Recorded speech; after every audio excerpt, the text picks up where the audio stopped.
Alhamdulillah nahmaduhu wa nasta'inuhu wa nastaghfiruh wa na'udzu billahi min shururi anfusina wa min sayyiati a'malina may yahdihillahu fala mudilla lahu wa may yudlil fala hadiya lahu ashhadu an la ilaha illallah wahdahu la sharika lahu wa ashhadu anna Muhammadan 'abduhu wa rasuluhu la nabiyya ba'dahu Allahumma shalli wa sallim ala khairi khalqillahi Muhammadin sayyidil kaunain wa ashrafil anbiya'i wal mursalin wa ala alihi wa sahbihi ajma'in amma ba'd fa ya ayyuhal hadirun rahimakumullah usikum wa iyaya bittaqwallahi faqad fazal muttaqun wa idza quri'al qur'an fastami'u lahu wa ansitu la'allakum turhamun a'udzu billahi minasy syaithanir rajim bismillahirrahmanirrahim ya ayyuhalladzina amanu taqullaha haqqa tuqatih wa la tamutunna illa wa antum muslimun ya ayyuhan nas qad ja'atkum mau'izatun min rabbikum wa shifaa'un lima fi suduri wa hudaw wa rahmatun lil mu'minin shadaqallahul azim ma'asyiral muslimin rahimakumullah alhamdulillah segala puji hanya bagi Allah salawat dan salam semoga senantiasa tercurah kepada junjungan kita Nabi Muhammad sallallahu alaihi wasallam khatib senantiasa berwasiat marilah kita tingkatkan kualitas ketakwaan kita ketaatan kita ketundukan kita kepada Allah Subhanahu wa taala karena itulah sebaik-baik bekal agar kita meraih kemuliaan hidup di dunia dan kemuliaan hidup di akhirat kelak. Ma'asyiral muslimin rahimakumullah. Alhamdulillah segala puji hanya bagi Allah yang telah menciptakan kita menjadi manusia. Manusia adalah sebaik-baik ciptaan. Ahsanul taqwim. Alhamdulillah segala puji hanya bagi Allah yang telah menempatkan kita di bumi. Ini adalah habitat terbaik yang diketahui manusia di alam semesta ini. Alhamdulillah segala puji hanya bagi Allah yang telah menurunkan dinul Islam, aturan hidup terbaik. Seandainya umat manusia berkesungguhan untuk mengelola dirinya, mengelola habitatnya, mengelola bumi ini dengan Islam, satu-satunya din yang diridhai Allah Tabaraka wa Ta'ala, maka pasti akan terwujud rahmat atas segenap alam. Rahmatan lil alamin akan terwujud apabila manusia, orang-orang yang beriman menegakkan aturan Allah Subhanahu wa Ta'ala dalam mengelola dirinya, dalam mengelola masyarakat, dalam mengelola negara, bahkan mengelola habitat bumi ini. Allah Subhanahu wa Ta'ala menegaskan, ya ayyuhan nas qad ja'atkum mau'izatun min rabbikum wa shifaa'un lima fi suduri wa hudaw wa rahmatun lil mu'minin. Wahai segenap manusia, sungguh telah datang kepada kalian mau'izatun min rabbikum, pelajaran dari Rabb kalian, yakni Al-Qur'an dan Al-Hikmah As-Sunnah. Kalau kita amalkan Al-Qur'an dan Sunnah secara sungguh-sungguh, maka akan jadi syifa, menjadi penyembuh. Allah tidak menggunakan kata ad-dawa, obat. Kalau kita jadikan Al-Quran dan Sunnah sebagai pedoman hidup kita, maka akan jadi solusi, menjadi penyembuh atas beragam problematika yang ada pada diri kita dan alam ini. Wa hudaw wa rahmatun lil mu'minin, dan akan menjadi petunjuk bagi orang-orang yang yakin, orang-orang yang beriman.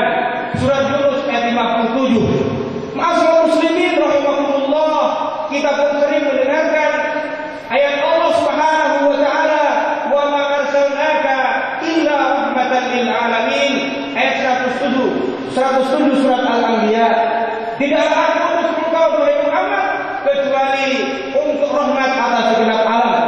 Para ulama mufassirin, para ulama mu'tabar dari kalangan salaf maupun khalaf sepakat bahwa rahmat atas segenap alam itu akan terwujud kalau syariat Allah itu ditegakkan. Demikian penjelasan Imam Nawawi Al-Baghdadi. Dalam tafsir beliau juga penjelasan Imam Asy-Syaukani di dalam kitab Al-Munir. Ma'asyiral muslimin rahimakumullah. Maka kesimpulannya adalah apabila kita taat kepada Allah, kita akan beroleh rahmat. Rahmat itu secara bahasa bermakna ridha, lembut, bisa bermakna an-ni'mah, bisa bermakna syahadah, kata Imam Az-Zamakhsyari. Bahagia, tenang, damai, dan itu hanya akan terwujud kalau kita taat kepada Allah dan Rasul-Nya. Kita akan beroleh maslahah. Apa itu maslahah? Maslahah muslimin, ulama usuliyin bersepakat mengatakan bahwa haitsu ma yaqulu syar'u takunu maslahah. Ketika umat manusia, umat Islam, orang-orang yang yakin kepada Allah Subhanahu wa taala menerapkan syariat Allah, haitsu ma yaqulu syar'u takunu maslahah, maka akan peroleh mereka maslahat. Apa itu maslahat? Maslahat adalah jalbul manafi' wa darul mafasid. Akan datang kemanfaatan dan terhindar dari kerusakan. Masyaallah muslimin, mengapa pada kesempatan kali ini mengangkat topik ini? Akhir-akhir ini banyak kalangan dari kalangan orang-orang kufar, liberal, sekuler menyimpangkan makna rahmatan lil alamin. Seakan-akan yang namanya rahmatan lil alamin itu toleransi dan kemaksiatan, membiarkan pemurtatan, membiarkan menyetujui umat Islam dipimpin oleh pemimpin-pemimpin kafir. Alasannya Islam kan rahmatan lil alamin. Meniadakan jihad, mereduksi dinul Islam. Seakan-akan Islam tidak boleh lagi ada yang namanya amar ma'ruf nahi munkar. Tidak perlu nahi munkar. Biarkan manusia punya energi positif. Demikian pula dia juga berhak punya energi negatif. Sehingga tidak perlu ada yang namanya amar ma'ruf nahi munkar. Karena Islam itu rahmatan lil alamin. Ini adalah penyimpangan dari apa yang dipahami oleh generasi sahabat, generasi salafus saleh, termasuk ulama pada kalangan terdahulu maupun sekarang. Masyaallah muslimin rahimahumullah.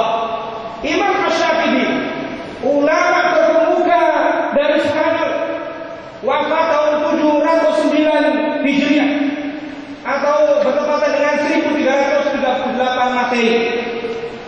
Beliau dalam kitab Al-Muwafaqah menjelaskan apa saja kemaslahatan yang akan diperoleh manusia apabila manusia itu taat kepada Allah, apabila manusia itu menerapkan Islam, apabila manusia itu menegakkan syariat Allah.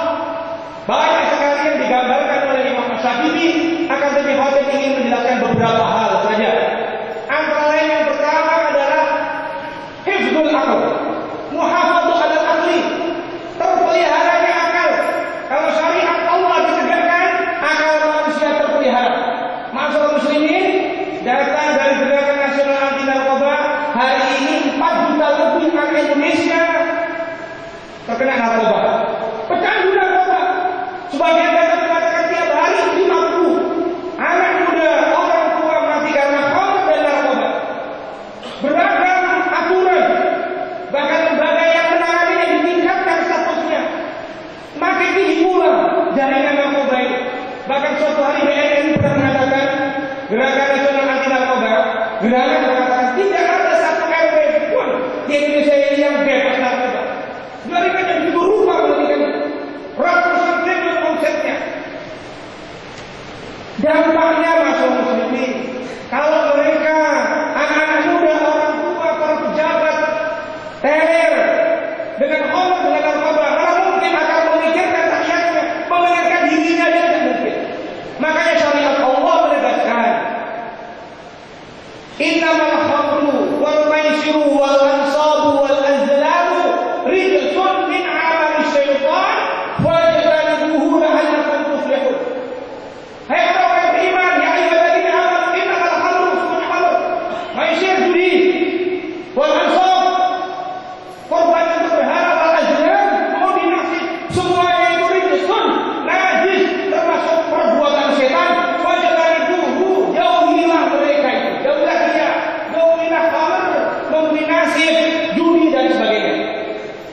la'allakum tuflihun, niscaya kalian akan beruntung. Maka menurut sunnah, hukuman bagi orang yang meminum khamr, ya, itu dijilid, had, dicambuk. Ada yang mengatakan bahwa ulama bisa 40 atau 80 kali. Untuk apa? Supaya jelas. Ada fungsi zawajib di situ, ada fungsi hidran, ada fungsi kapok jelas, supaya orang tidak berbuat lagi.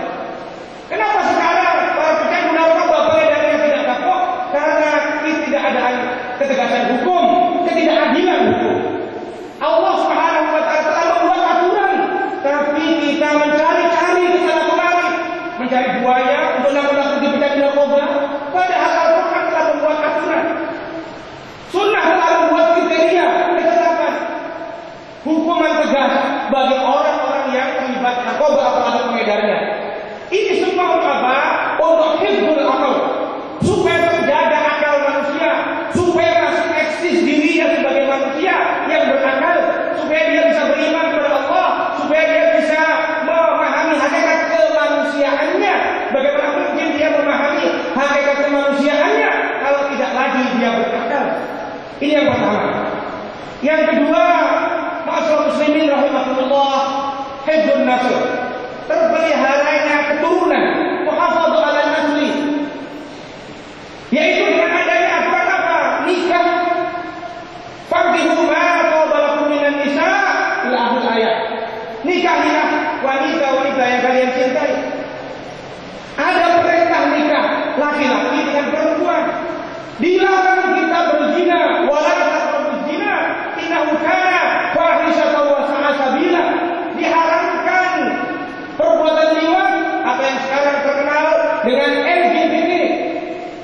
Nabi tegas dalam kitab Musnad Imam Ahmad sahih menegaskan, man wajadtumuhu ya'malu 'amala qaumi lutin faqulul fa'il wal maf'ul bih.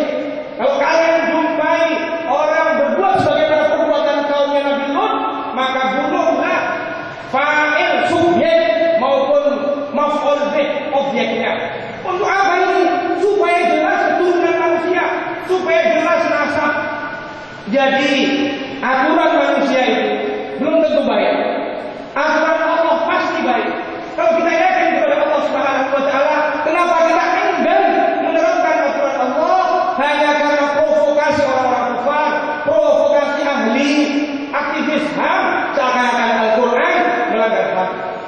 Ma'asyiral muslimin rahimakumullah, contoh yang ketiga adalah hifdzun nafs, muhafadzah 'ala nafsi, terpeliharanya jiwa. Hari ini kriminalisasi luar biasa, kriminal di mana-mana. Hampir setiap menit ada jiwa melayang karena pembunuhan, perampokan, perbuatan keji dan lain sebagainya. Mutilasi luar biasa mengerikannya. Kenapa? Karena ketika sudah ditangkap, diadili, mereka hanya di penjara, dikasih makan, keluar lebih jahat lagi. Padahal Allah telah membuat aturan, walakum fil qisasi hayatun ya ulil albab la'allakum tuflihun. Sesungguhnya di balik hukum qisas itu ada kehidupan. Kehidupan siapa? Umat manusia. Sebagian besar umat manusia terselamatkan akibat kelakuan jahat orang-orang yang suka membunuh. Ini adalah kemaslahatan yang akan diperoleh apabila manusia menerapkan hukum qisas. Ini dari Allah yang Maha Adil, yang Maha Rahman dan Rahim. Ma'asyiral muslimin rahimakumullah. Dan ini hanya akan mungkin kalau yang mengamalkan tidak hanya individu. Syariat ini ada untuk individu. Kalau kita ingin diri kita soleh, hanya akan mungkin orang yang soleh itu ketika dia mengamalkan syariat. Tidak mungkin bermimpi kita punya anak yang soleh kalau tidak mengamalkan syariat. Bermimpi kita ingin rumah tangga kita sakinah, mawaddah warahmah kalau tidak menegakkan syariat. Bermimpi kita punya negeri yang baldatun, thayyibatun, wa rabbun ghafur kalau negeri itu tidak menegakkan syariat. Mimpi tidak mungkin. Karena negeri ini milik Allah Subhanahu wa Ta'ala. Ma'asyiral muslimin rahimakumullah. Maka syariat Allah itu untuk kebaikan kita. Ma'asyiral muslimin rahimakumullah, itu sekelumit contoh kecil saja. Belum lagi kemaslahatan yang lain bagi manusia, bagi tumbuhan Allah Subhanahu wa taala.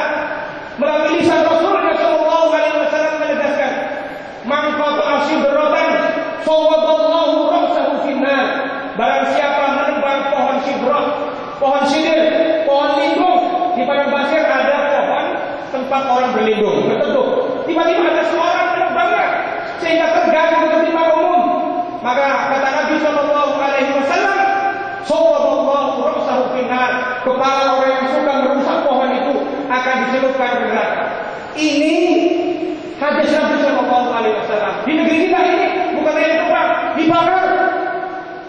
2 juta hektar lebih tahun kemarin terbakar. 43 juta orang terbakar asap, termasuk di negeri kita ini. Maka tidak ada rahmat ketika mengelola negeri ini tidak berdasarkan Al-Quran dan Sunnah Rasulullah sallallahu alaihi wasallam. Lantas akhir, bagaimana dengan orang-orang Muslim kalau seandainya Islam ini kita amalkan, Islam ini kita terapkan, masalah muslimin dari penjelasan Al-Quran, Sunnah dan fakta sejarah, wahai kalangan orang-orang non-Muslim, tidak usah khawatir. Para pemimpin kaum muslimin terikat dengan Al-Quran. Al-Quran menegaskan i'dilu. Surat Al-Maidah ayat 8. I'dilu wa aqrabu lit-taqwa. Tegakkanlah keadilan. Karena keadilan itu dekat dengan takwa.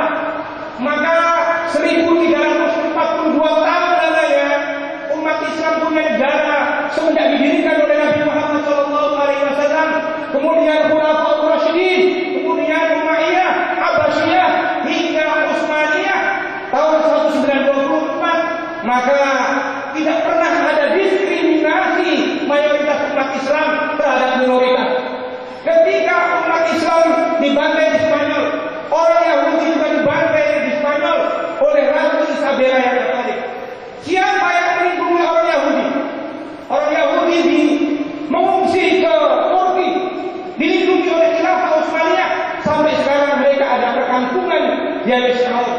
Maka para orientalis pun mengakui, misalnya Wayne Brown di dalam buku History of Civilization mengatakan bahwa selama berabad-abad Islam memimpin dunia ini, kerahmatan dirasakan, keadilan ditegakkan, kedamaian dirasakan, tidak hanya bagi orang-orang Islam, tapi juga untuk orang-orang non-Muslim. Maka masalah muslimin, jangan sampai kita orang Islam takut dengan Islam, karena itu dari setan. Setan menampakkan indahnya Islam itu dengan keburukan. Maka yang nampak itu teroris, yang nampak itu ekstremis, yang nampak itu garangnya umat Islam. Ini adalah upaya setan sehingga umat Islam takut dengan Islam.